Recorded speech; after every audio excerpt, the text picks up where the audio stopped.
The rain came down in sheets, turning the trail into a river of mud that sucked at my boots. I was lost, utterly lost, and the man beside me, Dad's old friend. Caleb was the only thing keeping me from screaming into the void of the Cascades. 3 hours ago, I'd been cocky, thinking a hike with him would be a breeze. Now, I was shivering, soaked, and wondering if we'd ever find our way back. My name's Ethan, 22, a city kid from Seattle who thought he could handle a weekend in the mountains.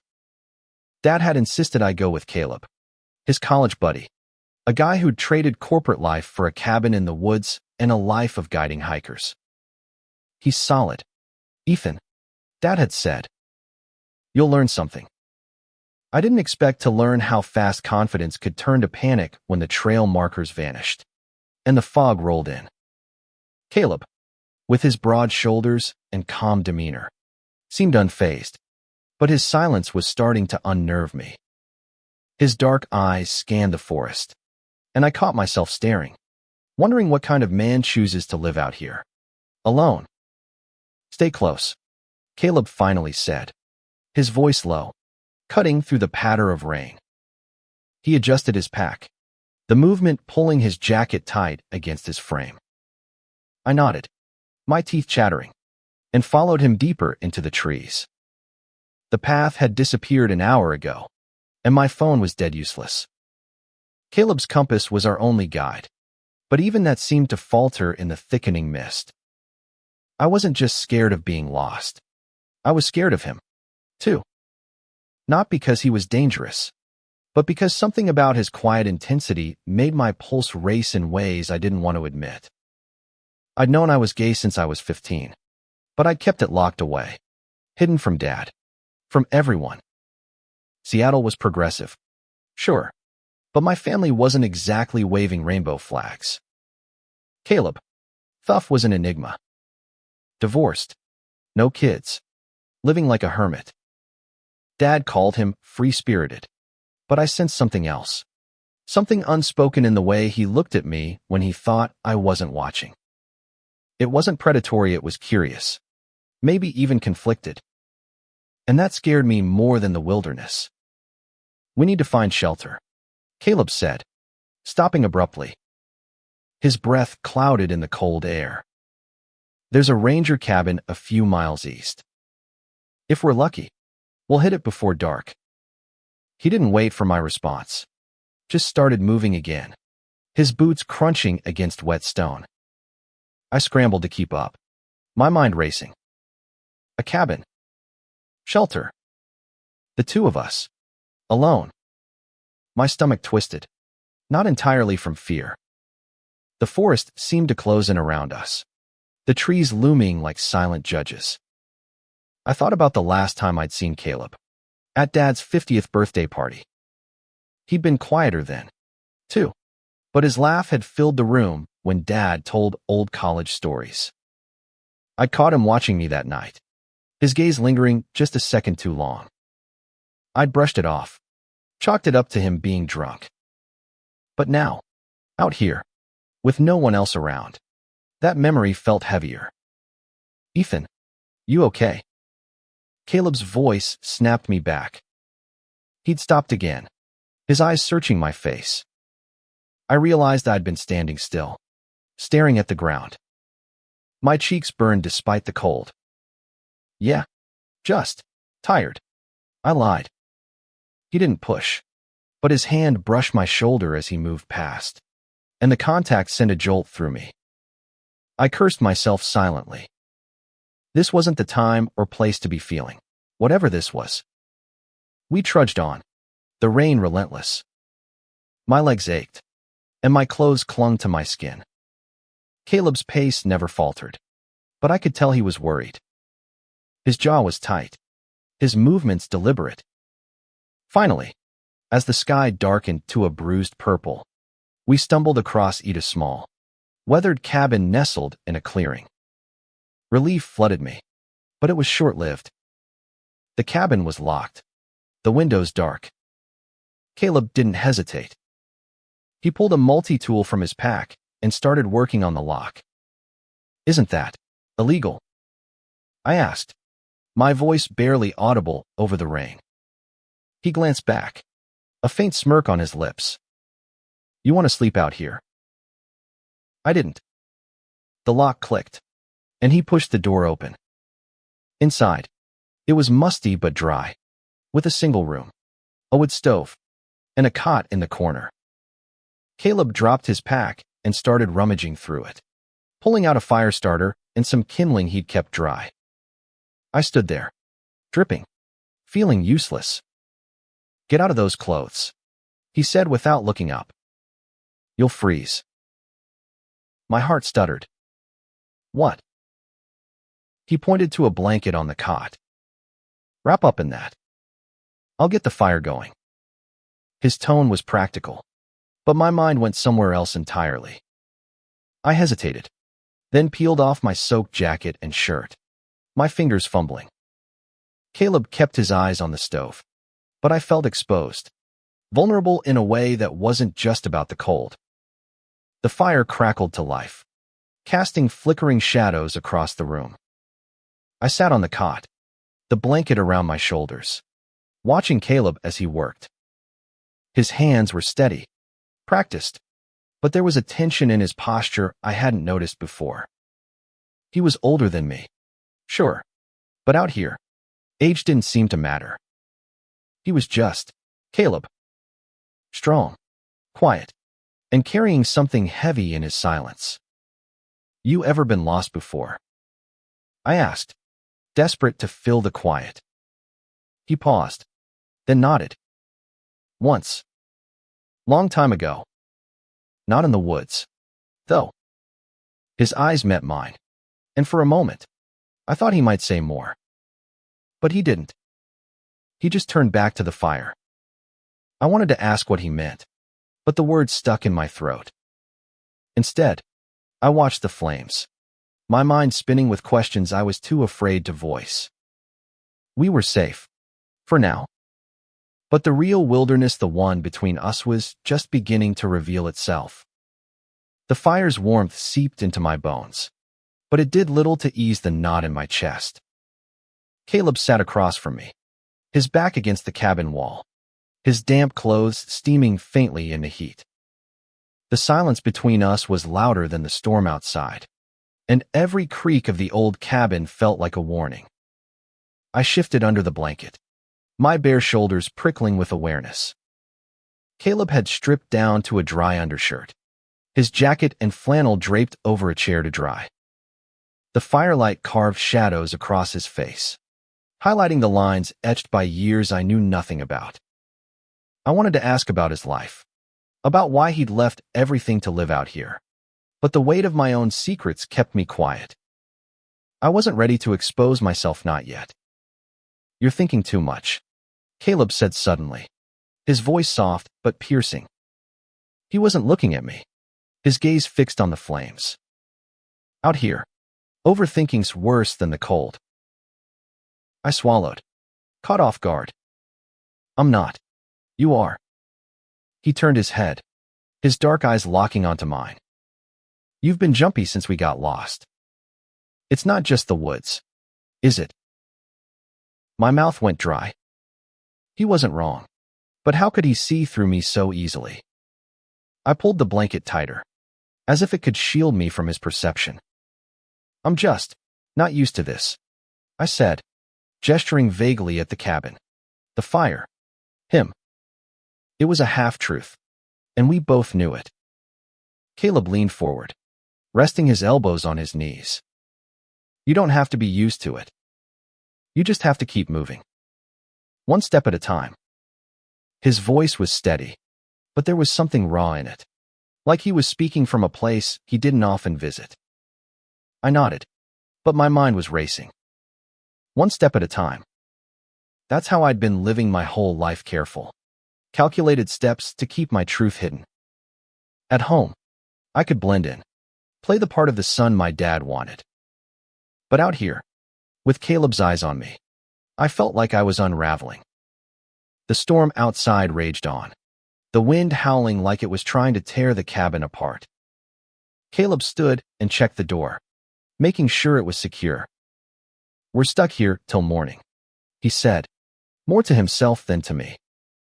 "Might as well get comfortable." Comfortable. The word felt absurd in this cramped, dimly lit space, with my heart pounding every time he moved closer. He grabbed a couple of protein bars from his pack and tossed one to me. "Eat. You'll need the energy." I caught it, my fingers brushing against the wrapper. "Thanks," I mumbled, tearing it open. We ate in silence, the fire popping and hissing. I stole glances at him, noticing the way his jaw moved, the faint scar above his eyebrow. He was handsome in a way that felt unfair, like the wilderness had carved him into something both rugged and refined. "You're not like your dad," Caleb said after a while, breaking the quiet.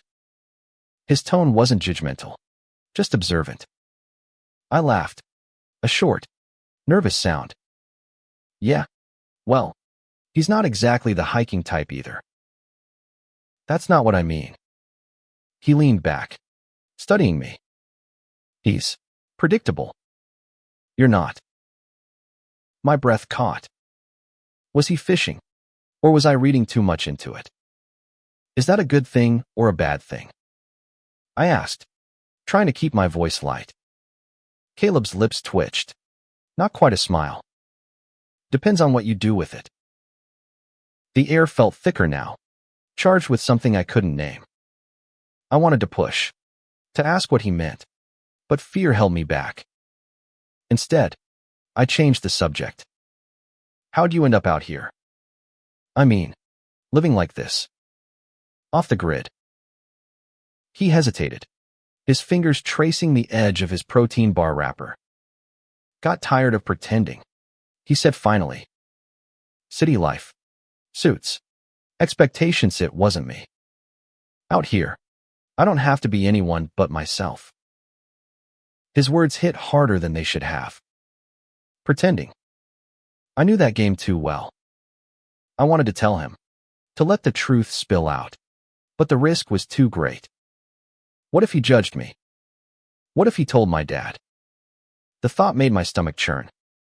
Caleb stood and added another log to the fire, the movement breaking the tension. "Get some rest," he said, nodding toward the cot. "I'll take the floor."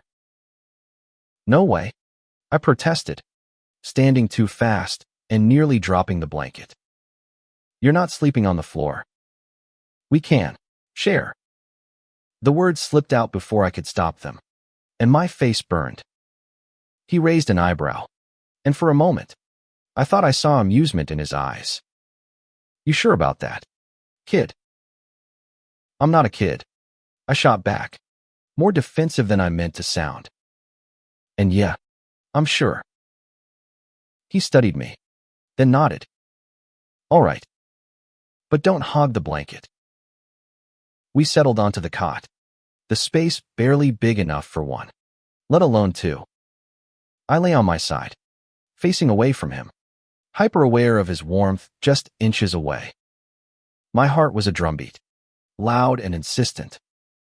This was a mistake, I thought, but I didn't move. I couldn't. The storm roared on, but inside, the real wilderness was the space between use and spoken, uncharted, and dangerously alive. Sleep didn't come easy. The cot creaked every time I shifted, and Caleb's steady breathing beside me felt like a spotlight on my racing thoughts. I lay there, staring at the cabin's rough wooden wall, wondering how I'd ended up here, not just lost in the mountains, but tangled in feelings I wasn't ready to face. By morning, the storm had quieted to a drizzle, and faint light seeped through the cabin's grimy windows. Caleb was already up, crouched by the fire, coaxing it back to life. I watched him for a moment, the way his hands moved with quiet confidence, and felt a pang I couldn't explain. He was so sure of himself, so at ease in this wild place, while I was a mess of doubts and secrets. "Morning," he said without turning, his voice rough from sleep. "You snore, by the way?" "I do not," I shot back, sitting up. My cheeks warmed, but I forced a grin. You're one to talk. You were practically shaking the cabin.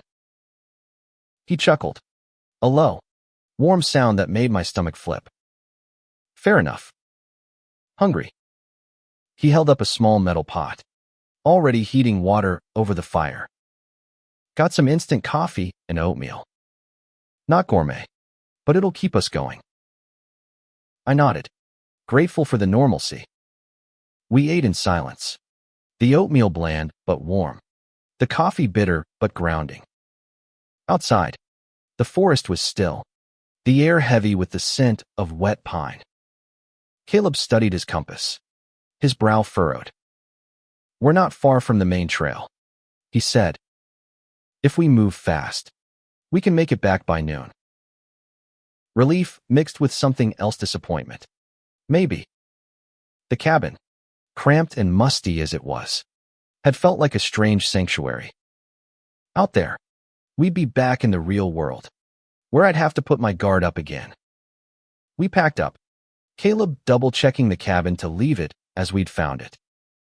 I watched him move, efficient and focused, and wondered what it would be like to live like him, free, unapologetic. The thought made my chest ache. The trail was slick, and I stayed close to Caleb, mimicking his steps to avoid slipping. The forest was beautiful in the morning light, but it felt different now, less menacing but still vast, like it was watching us. Caleb didn't talk much, but his presence was steady, anchoring. I wanted to say something, anything, to bridge the gap between us, but every time I opened my mouth, the words died. An hour into the hike, we hit a steep incline, and Caleb reached back to steady me as I scrambled up. His hand was warm, calloused, and lingered just a second longer than necessary. I froze, my breath catching. He didn't pull away immediately, and when our eyes met, there was something that made my heart pound. You good? He asked, his voice softer than usual. Yeah, I managed, but my voice cracked. He let go, and we kept moving, but the moment hung between us like a thread ready to snap. We stopped at a small clearing to catch our breath. Caleb pulled out a map, spreading it on a flat rock. We're here, he said, pointing to a spot. Trail's about a mile that way. You holding up? I nodded, wiping sweat from my brow. I'm fine. Just not used to this. He studied me, his gaze piercing. You're tougher than you think, Ethan. Most people would have panicked yesterday. The compliment caught me off guard, and I looked away, my face heating. I was freaking out, I admitted. Still am. A little. He didn't laugh or brush it off. Instead, he sat beside me, close enough that our shoulders nearly touched. Fear's normal, he said. It's what you do with it that matters. I wanted to ask what he was afraid of, what had driven him to this life, but the question felt too big. Instead, I said, you make it sound so easy. It's not. He looked out at the forest, his expression distant. But sometimes, running from what scares you is worse than facing it. My throat tightened. Was he talking about himself, or had he somehow seen through me? I wanted to tell him everything about the years of hiding, the fear of disappointing my dad, the way I felt when I looked at him. But I couldn't. Not yet. We hiked on, the trail gradually becoming clearer. Caleb's words echoed in my head, and with every step, I felt the weight of my silence grow heavier. I wasn't just lost in the woods anymore. I was lost in myself, and Caleb was the only one who seemed to see it. By midday, we spotted the trailhead, a faint outline of civilization in the distance. Relief washed over me, but it was bittersweet. The hike was almost over, and with it, this strange, fragile connection we'd built. I glanced at Caleb, his profile sharp against the green of the trees, and made a decision. Before we reached the car, I'd say something. I had to. But as we neared the trailhead, Caleb stopped short, his body tensing. "Wait," he said, his voice low. He pointed to the ground-fresh boot prints, not ours, leading into the trees. Someone else was out here. And suddenly, the wilderness felt alive again, watching, waiting. The boot prints were fresh, pressed deep into the mud, and they didn't belong to us. Caleb crouched, his fingers tracing the edges of the tracks, his face unreadable but tense. My heart thudded, not just from the discovery, but from the way the air between us had shifted sharper, heavier, like the forest itself was holding its breath. "Could be another hiker," I said, my voice barely above a whisper. But even I didn't believe it. The prints veered off the trail, into the dense underbrush. Away from the trailhead we were so close to reaching. Caleb stood, wiping his hands on his jeans. "Maybe. But they're moving fast, and not toward the parking lot." He glanced at me, his eyes narrowing. "We need to keep going, but stay sharp." I nodded, my mouth dry. The idea of someone else out here, someone we couldn't see, made my skin crawl. Caleb adjusted his pack and started moving again, but his pace was slower now, deliberate. I stuck close, my eyes darting to the trees, half expecting a figure to step out of the shadows. The trailhead was only a quarter-mile away, but every step felt like wading through quicksand. My earlier resolve to tell Caleb the truth about myself was fading, replaced by a primal need to feel safe. Yet, even now, I couldn't shake the awareness of him, his steady breathing, the way his shoulders moved under his jacket. It was maddening, how fear and attraction could tangle so tightly. "Ethan," Caleb said suddenly, his voice low. He'd stopped again, his hand raised to signal me to freeze. I followed his gaze to a clearing just off the trail. There, half hidden by ferns, was a small campsite, abandoned, but recent. A torn sleeping bag, a scattering of food wrappers, and a fire pit still warm to the touch. Whoever had been here wasn't long gone. "This isn't good," Caleb muttered, kneeling to inspect the site. "No one's supposed to camp this close to the trail." "And this," he held up a piece of cloth, stained and torn. "This isn't from an animal." My stomach twisted. "What do you mean?" He didn't answer right away, his eyes scanning the trees. "Could be someone in trouble. Or someone who doesn't want to be found." He stood, his jaw tight. "We need to move. Now." I didn't argue. We left the campsite behind, but the unease lingered, a shadow trailing us. Caleb's silence was different now, not the quiet confidence I'd come to rely on, but something guarded, alert. I wanted to ask what he was thinking, but the words felt trivial compared to the weight of the moment.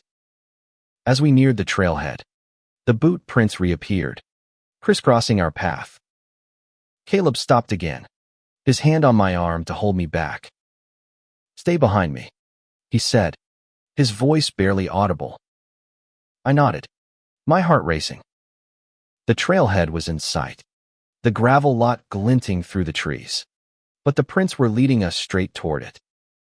And then we heard Ida rustling, sharp and deliberate, from the bushes to our right.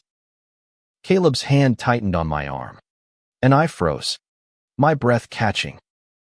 He stepped in front of me, his body a shield, and pulled a knife from his belt, not threatening, but ready.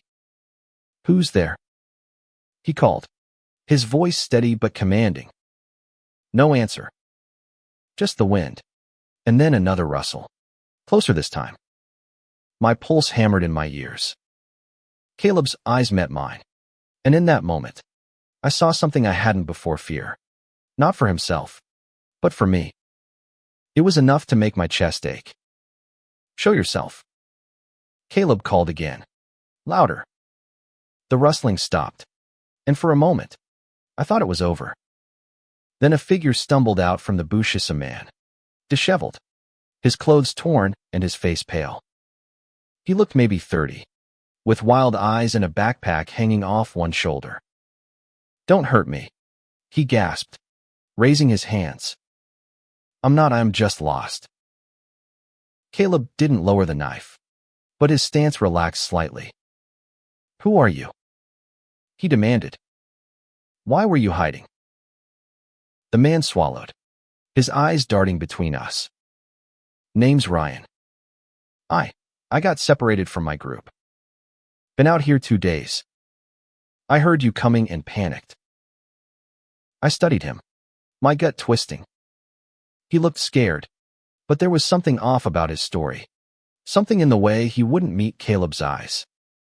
Caleb seemed to sense it too, but he sheathed the knife.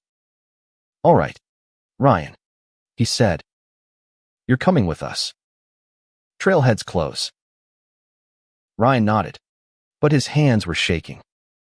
I stayed close to Caleb as we started moving again, Ryan trailing behind. The tension was suffocating, and I couldn't shake the feeling that we weren't out of danger yet. Caleb's hand brushed mine as we walked, a fleeting touch that grounded me. I wanted to grab it, to hold on, but I didn't dare. We reached the trailhead, the familiar sight of Caleb's truck a small comfort.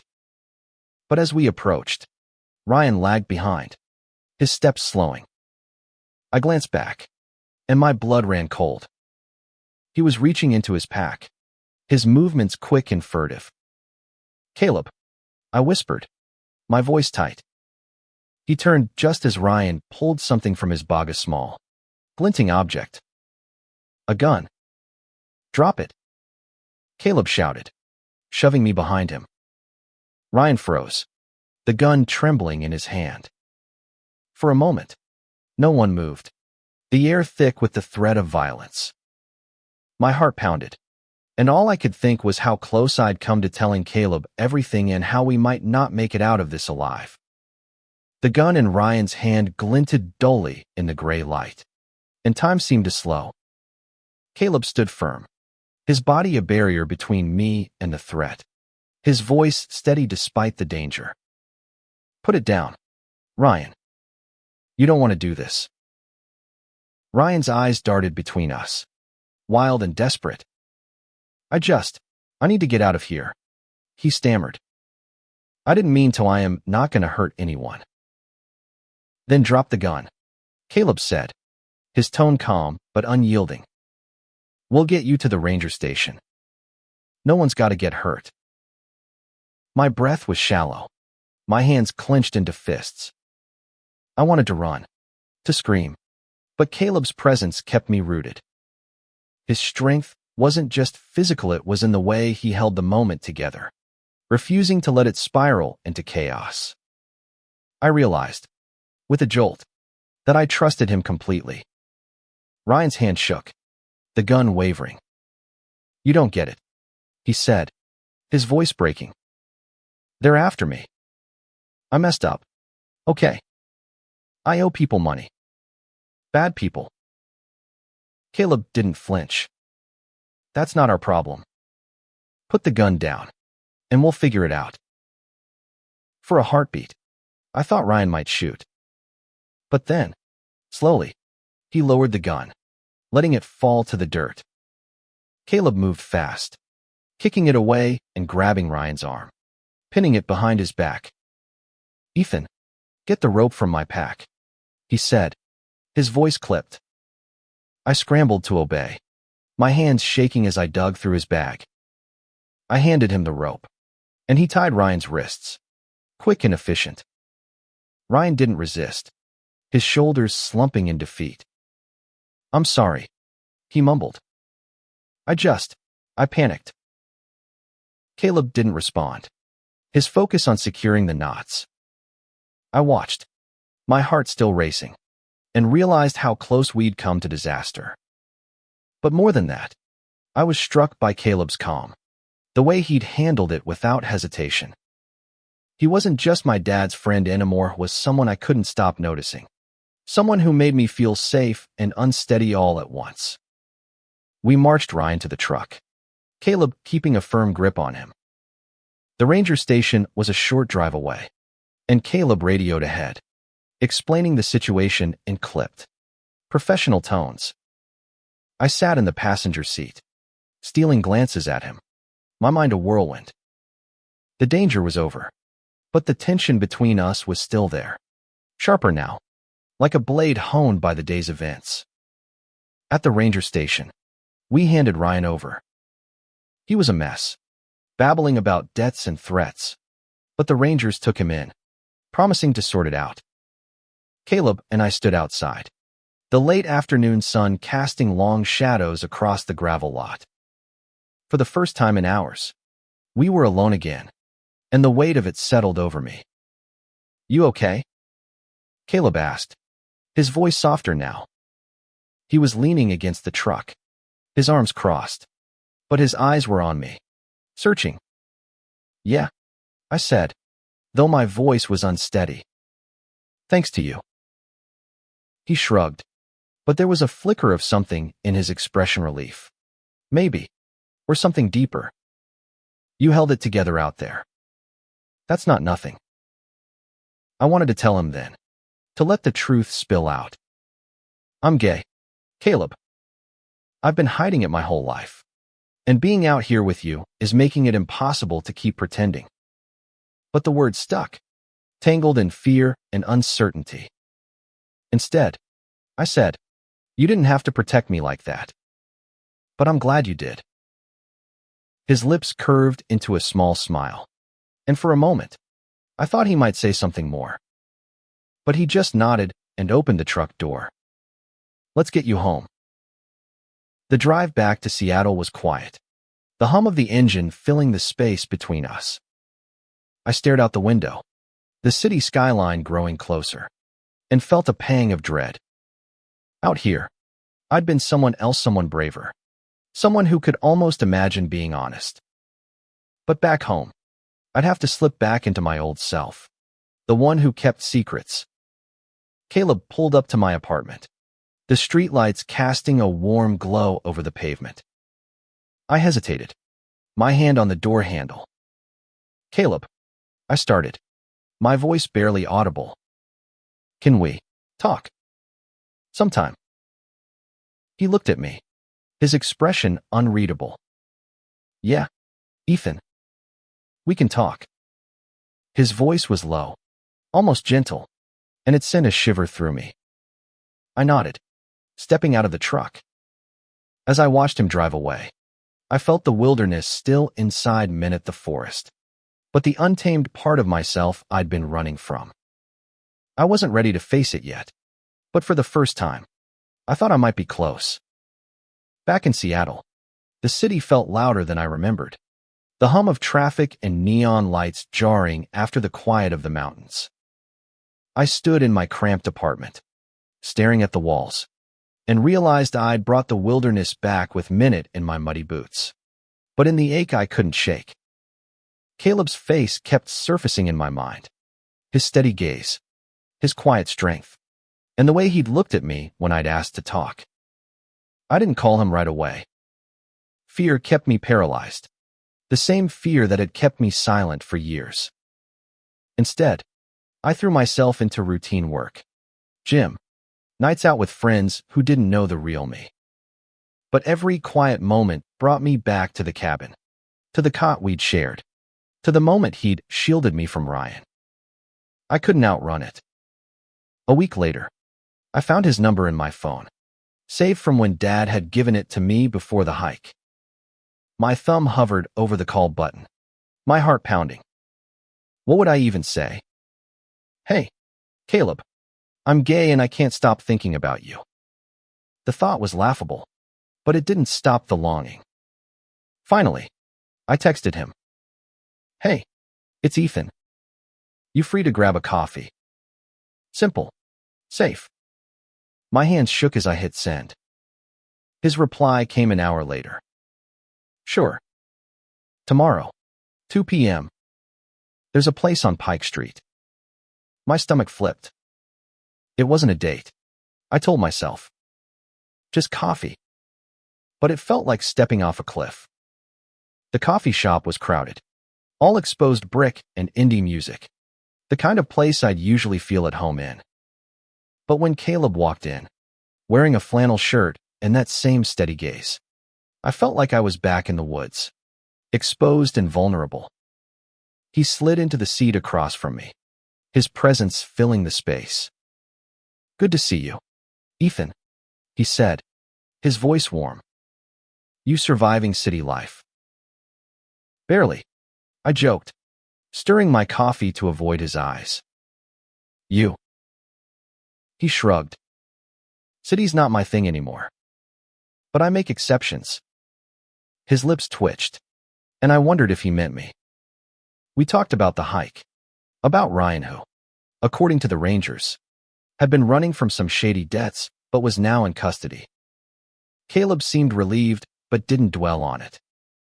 Instead, he asked about my life, my job at a tech startup, my plans.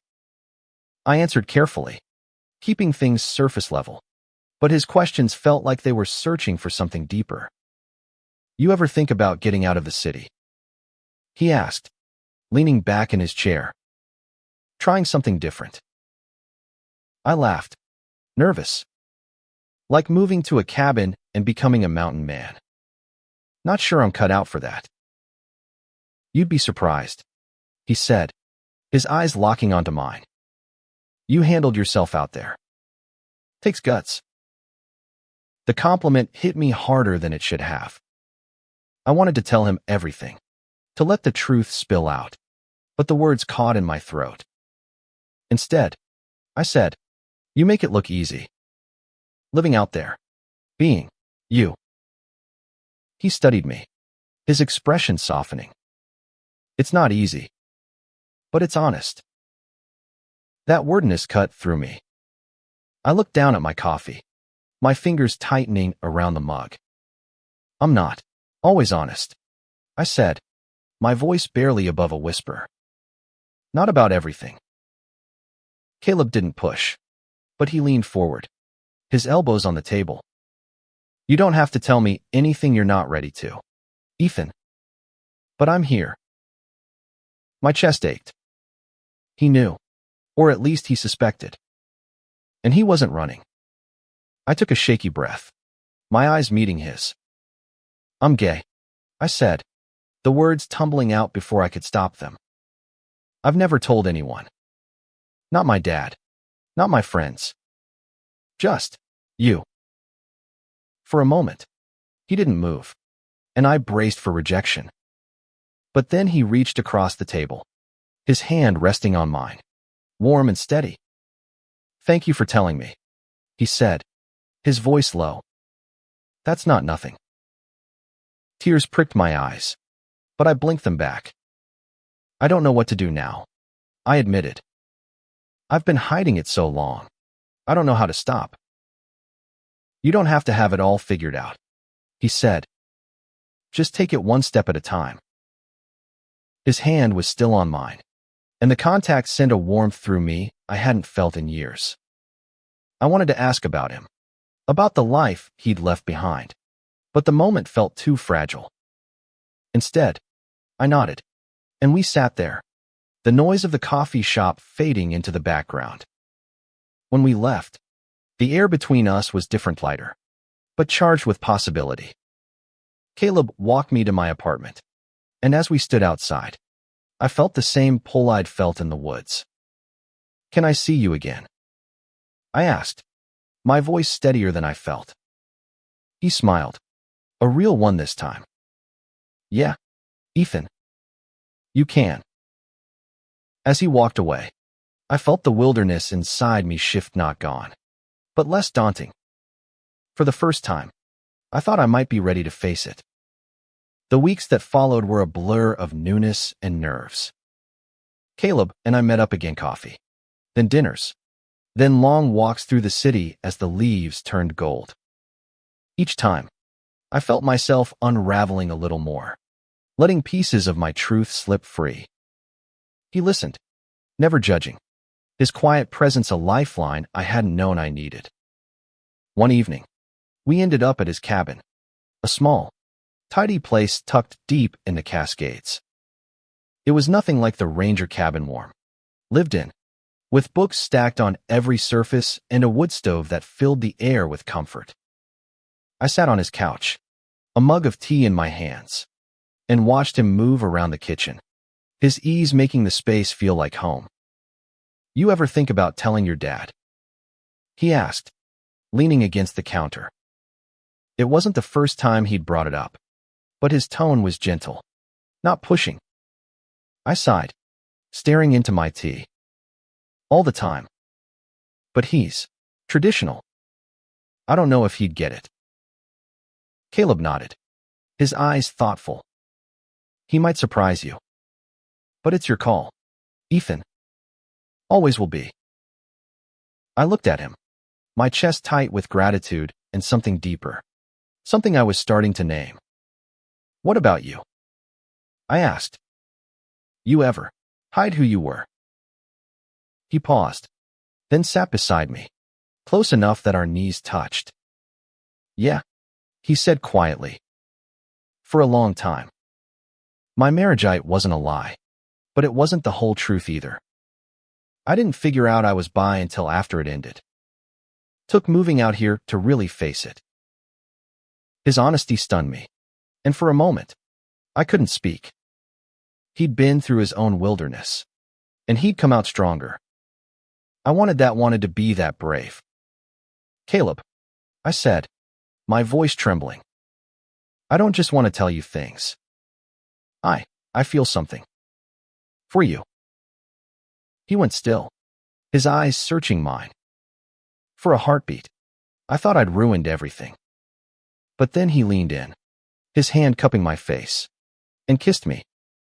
It was soft at first, tentative, then deeper, like we were both letting go of something we'd been holding too long. The wilderness inside me didn't vanish, but it felt less like a threat and more like a path we could walk together. We pulled back, breathless, and he smiled, his thumb brushing my cheek. "I feel it too," he said. "But we take this slow. Okay. One step at a time." I nodded, my heart full. Slow was fine. Honest was better. Months later, I told my dad. It wasn't easy as silence at first was heavier than any words could have been. But he listened, and when he hugged me, tears in his eyes, I felt a weight lift. Caleb was there, not just as my dad's friend anymore, but as someone who'd become my anchor. We went hiking again, just the two of us, back to the Cascades. The trails felt familiar now, less daunting. As we stood on a ridge, the mountains stretching out before us, Caleb took my hand. The wilderness was still there in the trees. In us, but it wasn't something to fear anymore. It was where we'd found each other, where I'd found myself. And that, I realized, was the real shelter we'd been searching for all along.